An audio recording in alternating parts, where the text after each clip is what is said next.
All right. The most common reasons children go to the doctor is for ear infections. The trouble is that pediatricians are correct about half of the time with their ear diagnosis. I just want to make sure. Okay. Pardon me.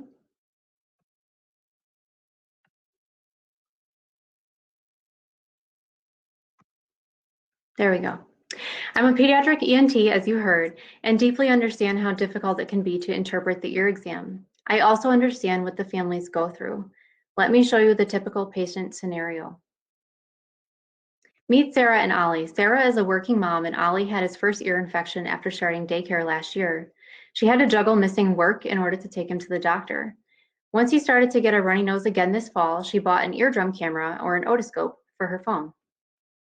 Just a few weeks into the ear infection season, she woke up to Ollie crying and tugging at his ears. Before, she would have stayed up all night trying to comfort him and wondering how she could afford to miss work the next day. Instead, she breathed a sigh of relief. She had another option. She gathered her phone and the otoscope and went into Ollie's room. She connected everything together, and while she held him close to her chest, she gently put the tip in his ear. Soon enough, she saw on the screen the picture that was taken by the app and the diagnosis that our algorithm gave her. He did have an ear infection, and she could tap to connect to telemedicine in order to get an antibiotic. She started him on the antibiotic that night, and by the next morning, he was already feeling better. Working moms like Sarah are the initial target market. With a combination of software, hardware, and a disposable, the total addressable market is over $1 billion. Now is the time. COVID has really pushed us in a lot of ways, but one thing's for sure, telemedicine is much more accepted. AI diagnostics is picking up steam, but yet there's no algorithm approved by the FDA as of yet to diagnose ear infections, and this is what we're doing through the de novo process. Our team is set up for success. Dr. Carlson demonstrated technical feasibility with his AI methodology and showed 83% accuracy. Dr. Alpert created the de novo pathway while she was at the FDA. We envision a future where moms like Sarah can get immediate, high-quality care for their child at any time from home. Thank you.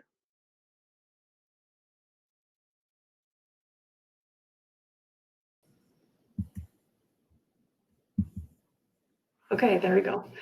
All right, I'd like to call the 5 judges to turn their cameras and mics on and ask Courtney some questions. You did a great job, Courtney. Proud of you. Patrick, Tim, yeah. Brian, May I ask my? So which of you has questions for Courtney? So Courtney, I've got a... If I may. Courtney, great presentation. I think it's a really fascinating idea and an interesting solution. I have seen things somewhat like that before, or seen the pitches, and you know, while you were speaking, I did just a quick Google search, and I see devices available from Welsh Allen and something that costs about a little over $100, and something else just on Amazon that a little more consumer friendly, maybe about $40. So from the hardware side, it looks like it in some iterations exist. So how do you differentiate yourself from those existing solutions? So the existing solutions are simply the hardware. You have to know how to use it in order to see the eardrum and then know what you're looking at. So for parents to use it at home, maybe they can get a picture to send in to their doctor. But there was a study, actually, it was on the CellScope otoscope, which showed that parents could get an adequate picture that the doctor could make any sense of only about half the time. But then you have to figure that they're sending the picture to a doctor whose statistics aren't great either. So the main differentiator is that with a combination of being able to get the photo with a tip that really guides the parents so it's foolproof for them. With that combination and really highly accurate diagnosis, the children will get hopefully better quality care in the long term. Okay, thank you. What's the regulatory pathway that you have to go through, and how long and expensive is it? That's a great question. So the pathway is de novo. Like I said, Dr. Alpert is the one who created that, and she's taking us through that. It We're in the first rounds of discussions with the FDA about what they want to see before the clinical trial, and they've deemed that a sorry, I can't think of the word right away, but we don't have to have any special IDE for it. And then once the de novo submission is done, I believe it's 150 days. And the pricing for that, I believe, is in the 20,000s, but I would have to double check.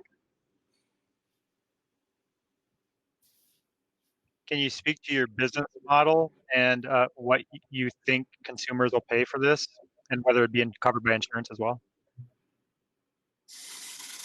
For sure. So direct to mom, so direct to consumer, the hardware would be about $45. And then the software use each time is slated to be about $30, which is similar to going to the doctor and paying your copay.